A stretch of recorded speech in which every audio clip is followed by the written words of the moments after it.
So I just listened to John Vervaeke and Sam Tiedemann talk about artificial general intelligence because Chad had said you should create a video where you debunk what they're saying. But I don't want to debunk what they're saying. I want to point out that Sam and John are the product of what they've done in their life and where they've been. And this, for example, I can then make claims like, oh, they don't know the cutting edge because John is connected to this larger bureaucratic system which doesn't keep up with the cutting edge as much as, for example, a business world. And Sam sounds like he's connected to Google, and Google's quite large and it can't keep up with um, people who are applying this technology uh, to solve real world problems. And so that's my point. And so I would say that like Sam and John they are not, you know, the kinds of innovators and engineers because they're not asking the question, and this is like has something to do with the spirit of the age right now. They're not asking the question, well, how should this technology be used? They're John's basically, under a spell, which the world is under right now. Is like, how do we create a good God? How do we create an AGI that's going to do good in the world? And there's other questions we could be asking, and some of those questions may be very important, more important actually. I think they are more important. Like, how should we use this technology? And so, like, as an innovator, someone who knows how to use this technology to do hacking, to take what's available and put it together in an interesting and valuable way, a skill that's undervalued and underlooked. Um, Someone who's very good at a skill that's undervalued and overlooked. Uh, I would say we should be using this technology in order to identify the kinds of people who should be in positions of power and influence. That includes the kinds of people who are going to be building the AGI, right?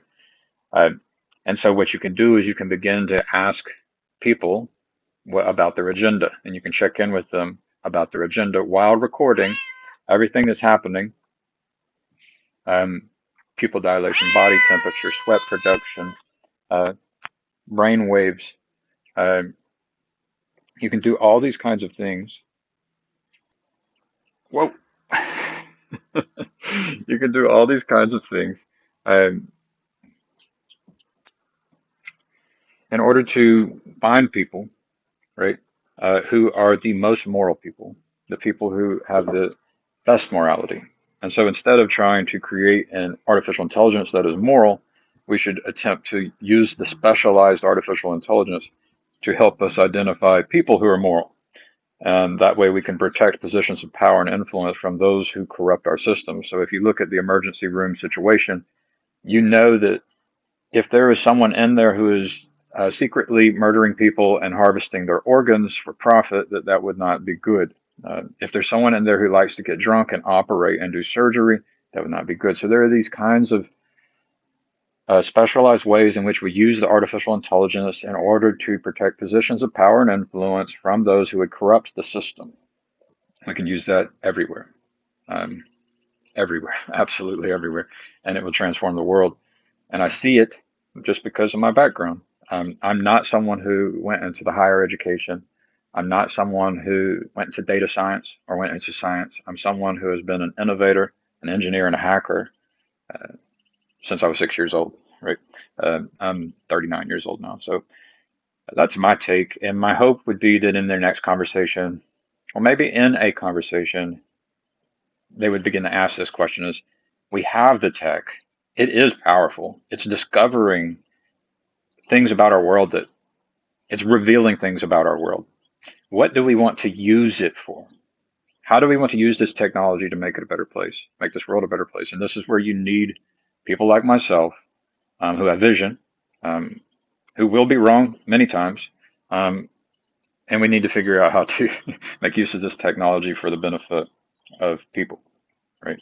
And so instead of trying to make this technology be someone who loves people, let's try to use the technology to identify people who loves people because we're not very good at that. You can look at the elections You can look at the people in positions of power and influence within higher education, within medicine, within government, everywhere, business, throughout the entire world. Um, and we can solve problems like that. Just like, you can do a specialized problem so that you use artificial intelligence to make sure that your garden produces the best fruit by avoiding corruption, detecting it, and keeping it away. You similarly can do that with other things. So keep the problem specialized. Ask yourself, well, how should we use this technology? I'm not going to debunk John Vervaeke and Sam Tiedemann. These are very intelligent people who are very good at what they do. But whenever you are intelligent people who are very good at what you do, that means that there are things you're not good at. So, for example, I can do things that they can't do, and they can do things I can't do. This idea of general intelligence is bogus. We can go and do a test where we do 100 different things, and we can see who does best at those 100 different things. I'm still not going to be better than John Vervaeke at what he specialized in, and I'm not going to be better than Sam Tiedemann at what he specialized in. But I am good at some things and a lot of things. Um, and innovation, engineering, seeing outside the box. These are things I'm good at. So hopefully that helps. Um,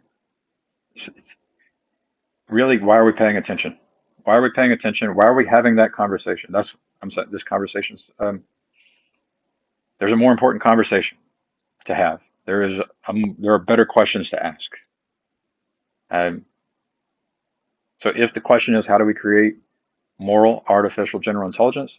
How about we first figure out how we can select for people who can create a moral artificial general intelligence, right? And then maybe we already have the technology to allow us to do that.